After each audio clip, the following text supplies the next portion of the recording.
يا مساء الفل على عيونكم يا حلوين حبايبي، عاملين ايه؟ وحشتوني جدا جدا، يا رب تكونوا بخير. النهارده جايه لكم فيديو جديد، يا رب ان شاء الله يعجبكم ويحفزكم كده، خليكم تقوموا تعملي كل اللي وراكي. يلا قبل ما نبتدي الفيديو هاتي تليفونك الجميل وشغلي الفيديو بتاعي وتشجعي كده، وقومي لو عندك حاجه مهمه اعمليها. قبل ما نبتدي الفيديو بتاعنا ما تنسيش تصلي على الحبيب قلبك يطيب.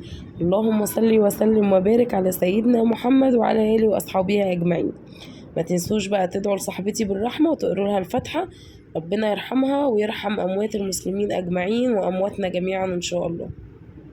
الفيديو بتاعنا النهاردة هيحفزك كده وينشطك ان انت تقومي تعملي اللي وراكي، ولو عندك حاجة كده ركناها تخلصيها. زي ما انتوا شايفين انا عندي الركن ده في الانتريه بنات اللي احنا مش بنقعد فيه. الركن ده مليان كده شوية كراكيب ملهاش اي لازمة. زي ما انتوا شايفين عجل الولاد، ترابيزة الانتريه اللي انا شلتها والرخامة، عندي الكرتونة ديت فيها حاجات كده تخص ماما، طقم صيني على شنطة معالق وسكاكين، طقم ملايات. هي كانت بتوضب في شقتها الجديدة وكانت بعت عندي شوية حاجات كتار وكانت خدتهم، وكان باقي بس الكرتونة ديت علشان لقيناها سايبة من تحت، فخفنا ان احنا ننقلها من مكانها للصيني ايه اللي فيها يتكسر. ففضلنا راكنينها كده على اساس ان هي قالت لي اول ما هتجيب كرتونة جديدة هتيجي بقى تنقله فيها وتاخده. فانا طبعا بما اني بقى عايزه انضف الركن ده لاني حسيت ان هو فجاه كده بقى مليان كراكيب على الفاضي، وبما ان الانتريه ده احنا مش بنقعد فيه زي ما قلت لكم قبل كده، انا مسمياه اوضه الكراكيب، فهو لام من كل حاجه. فقلت بقى ايه، خلاص انا همسك المكان ارتبه واظبطه، بس هعمل ايه بقى في الصيني بتاع ماما؟ هحرك الكرتونه ازاي؟ جبت بقى الطبق البلاستيك دوت ونقلت فيه الصيني، ومسكت بقى الكرتونه كده زي ما انتوا شايفين. جبت بقى السولوتيب دوت الشفاف ولزقت الكرتونه كويس جدا. بصراحه دورت كتير على كرتونه تانية بس ما لقيتش، حتى حاولت اجيب من السوبر ماركت الكرتونه اللي هو بيتحط فيها الشيبس ديت، بس لقيت حجمها صغير. فقلت خلاص بقى مش مشكله، انا ممكن ايه يعني الزق الكرتونه. وجبت المشمع ده برضو طبقته كذا طبقه وحطيته كده في الارضيه، وطقم الملايات ده برضو بتاع ماما حطيته لها كده في ارضيه الكرتونه، بحيث ان الكرتونه هتبقى ماسكه نفسها شويه اقدر احركها بالصيني والحاجات دي. طبعا هفرش في الارض كالعاده عشان انا مش قادره اقف، انا بقيت ست كبره. يدعوا لي كده ربنا يديني الصحه. بالمناسبه انا عايزه اقول لكم انا عندي برد، فممكن تلاقوا صوتي مغير في الفيديو ولا حاجه.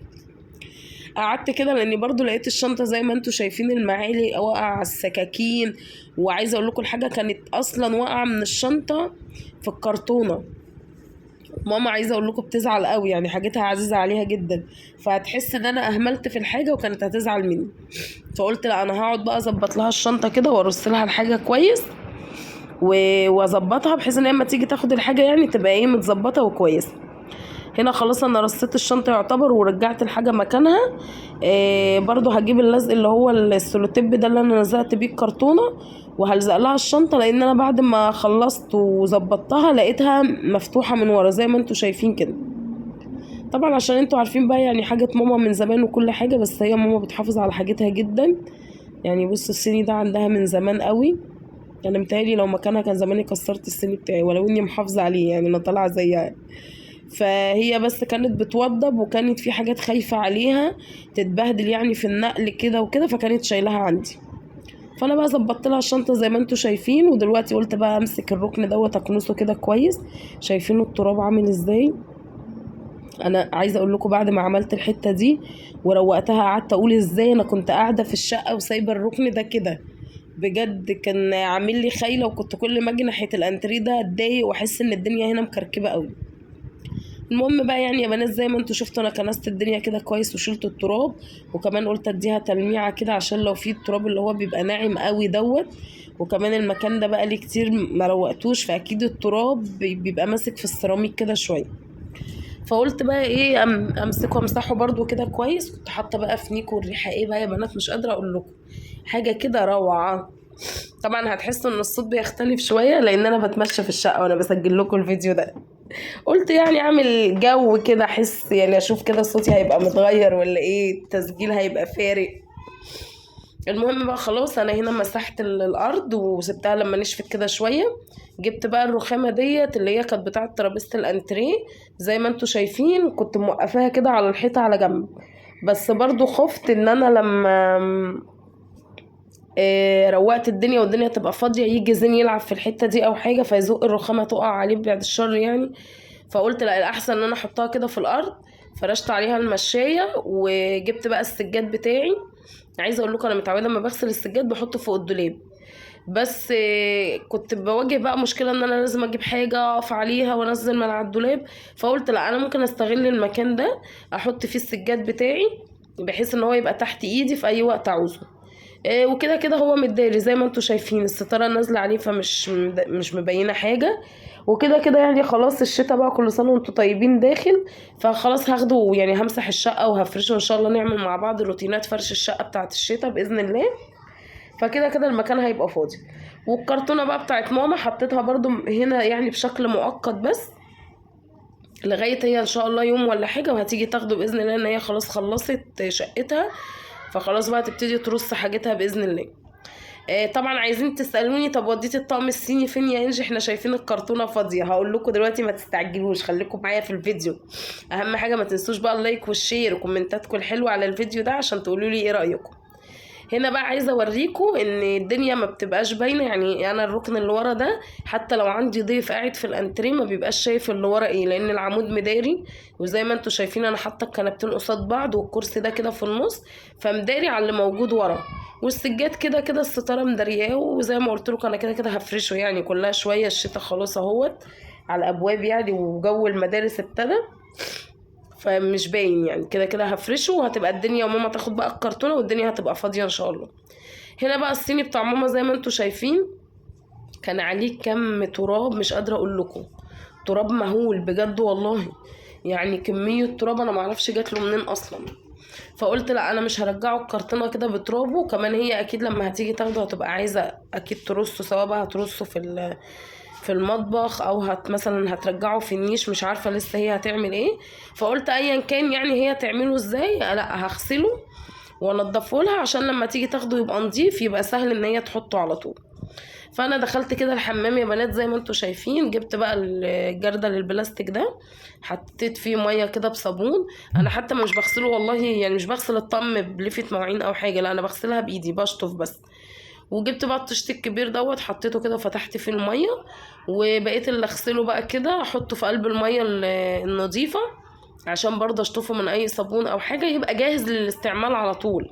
يعني بحيث ان انا بعد ما اخلصه كده وتيجي ماما تاخده، يبقى لو هترصه مثلا في المطبخيه في المطبخ يبقى نظيف، مش محتاج ان هي ولا تشطف ولا تغسل ولا تلمع ولا اي حاجه، يبقى سهله على طول. فانا بقيت اغسل كده واحط بقى في الطشت في الميه النظيفه. يعني انا عايزه اقول لكم غسلته كله مره واحده وحطيته كله مره واحده في قلب الميه النظيفه دي.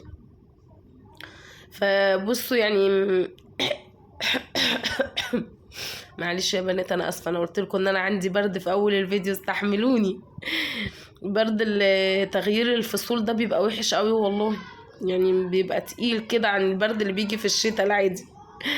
هنا بقى زي ما انتوا شايفين خلاص انا كنت خلصت كل الصيني غسلته وحطيته بقى في الميه بتاعت النظيفه، الميه اللي هشطف فيها يعني، وابتديت برضو اشطف كده زي ما انتوا شايفين.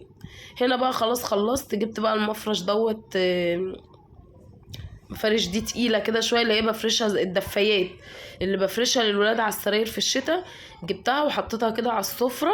ومسكت بقى الطقم زي ما انتوا شايفين رصيته كده، وقلت بقى اسيبه ينشف بقى براحته. طبعا احنا كنا اخر النهار بعد ما كنت عملت كل حاجتي ماسكه الركن ده بقى، يعني احنا كل يوم بنعمل روتين، بس النهارده زودنا على الروتين ان احنا عملنا مكان معين كنا مهملين فيه بقى لنا فتره، فعملته وحطيت بقى الصيني كده ينشف، وقلت بقى هسيبه. طبعا الولاد بالليل هيبقوا نايمين فمش هبقى قلقانه عليه، وتاني يوم الصبح ان شاء الله ارجع بقى ارصه لماما في الكرتونه عشان باذن لما تيجي تاخده يبقى نظيف. طبعا من خلال الفيديو ده احب اوجه الرساله لماما واقول لها يا ماما سامحيني انا كسرت لك ايد فنجان قهوه وايد فنجان شاي، فيا ريت ما تدعيش عليا عشان انا عارفه ان هي هتاكلني. كده هتقعد تقول لي بقى لا ازاي اهملتي في حاجتي ومش عارفه ايه، وهتسمعني كلمتين بس، مش مهم مش مهم، انا هعرف اتصرف معاه. اقول لكم بقى مع السلامه عشان احنا تاني يوم بقى عايزه اقول لكم يعني تعالوا معايا اوريكم حاجه. احنا هنا بقى تاني يوم طبعا انا كنت اجازه وقمت الصبح لميت بقى الصيني من على السفره ورجعته في الكرتونه. ما كانش عندي حاجه بقى في الشقه اعملها، طبعا الدنيا رايقه مظبطين حاجتنا. طلعت بقى هدومنا وقلنا هننزل نروح عند ماما نقضي اليوم ده كله عندها طول النهار. فجهزت هدومي بقى انا وزين ومالك ويوسف، وهننزل بقى نروح عند ماما. اقول لكم بقى مع السلامه، وما تنسوش اللايك والشير وكومنتاتكم الجميله. يا رب الفيديو النهارده يكون عجبكم. مع السلامه.